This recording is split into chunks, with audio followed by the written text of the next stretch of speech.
Hello gainers, I'm Ralphie and welcome to my channel called Fitter Philosophy, which focuses on real life, experience-based, practical, non-theoretical philosophy, which is going to be useful to help navigate the experience that is life.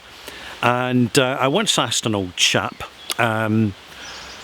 many years ago if he could give me some advice for navigating through life, because after meeting him a few times I got the impression that he was kind of really grounded, had common sense, and that he was one of the people that I could actually learn something from. And his advice was simple and to the point. He says, you know what, life's a bitch and then we die.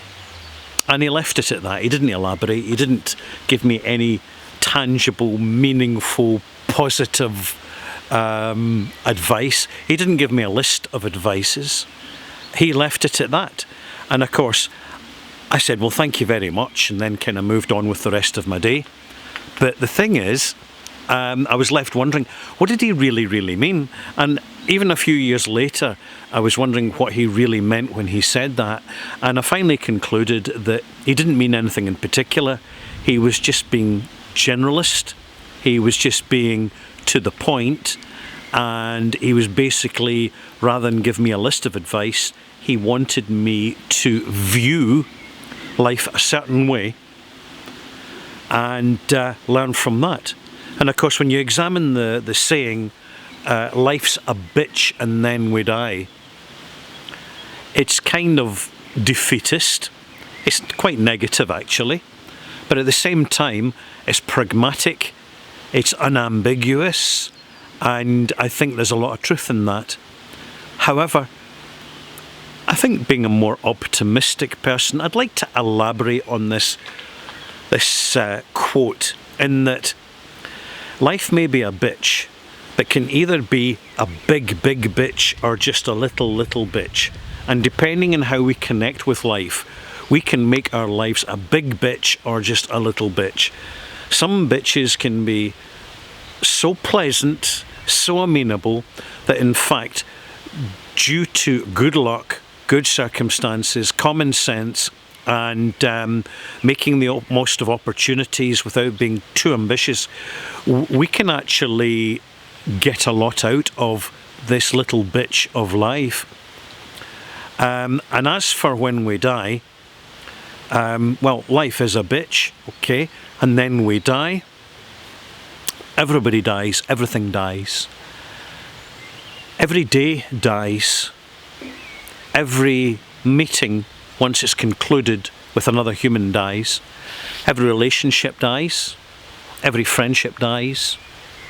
Every human life dies. Every life period, whether it be extremely short, like that of a day or two for a small fly, or 1,000 years for a large tree. And of course we think that 1,000 years is a long time, and it depends what clock you're watching, depends on the timepiece you're using.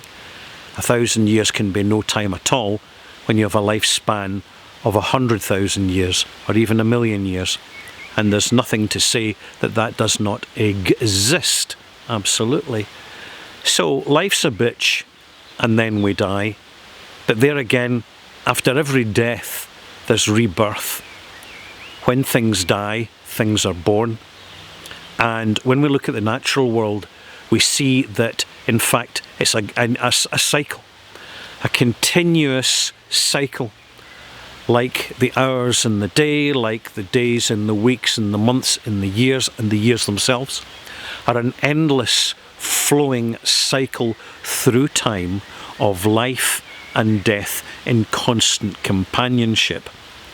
And as part of that chemistry, as part of that fact, you have this diversity of experience through all our senses: sight, smell, taste, touch, and sound, that we take in, we process, and even as we do, like a small seed, our life grows and it morphs and evolves, and at the end of time we are told we die, But there again, maybe that's a little bit old-fashioned way of looking at it, rather a simplistic way, because one of the very telling phrases that people like to use, particularly online nowadays, is that when someone dies, they pass.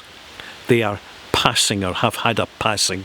And I think this is absolutely true, that with life you have an entity coming from one reality to another, and with death you have an entity coming from one reality, or this reality with our point of reference, to the next reality. And that unfortunately we have such a conservative and restricted view of it, because usually it comes, well, always it comes from a religious perspective.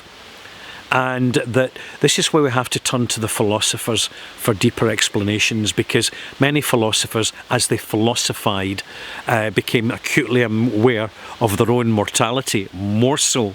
And when life is a bitch, well, we're going to die.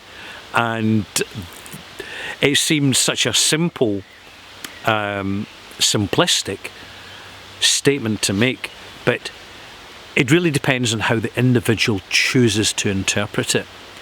So have a look at this statement yourself and see how you want to interpret it. You could interpret it because you could be pessimistic, you could be optimistic, you could be fatalistic, you could be negative, you could be positive, you could be everything in between and extra. But it's being mindful of it, that we only have so much time, and that sure, life is a bitch, but it's finding that balance in life to disempower the bitch that is life as much as it can, and its impact on us. And you don't need much money, you don't need much IQ, much so-called intelligence, so-called, to navigate life. It's a skill, it's an acquired skill that we develop through personal experience. And at the end of it, yeah, sure, we all die, but there's nothing we can do about it. There's no point in grumbling about it. There's no point in being possessed by it. We just have to prepare ourselves as best we can, because a good death must only be the consequence of a good life. Thanks for watching. I'll see you soon.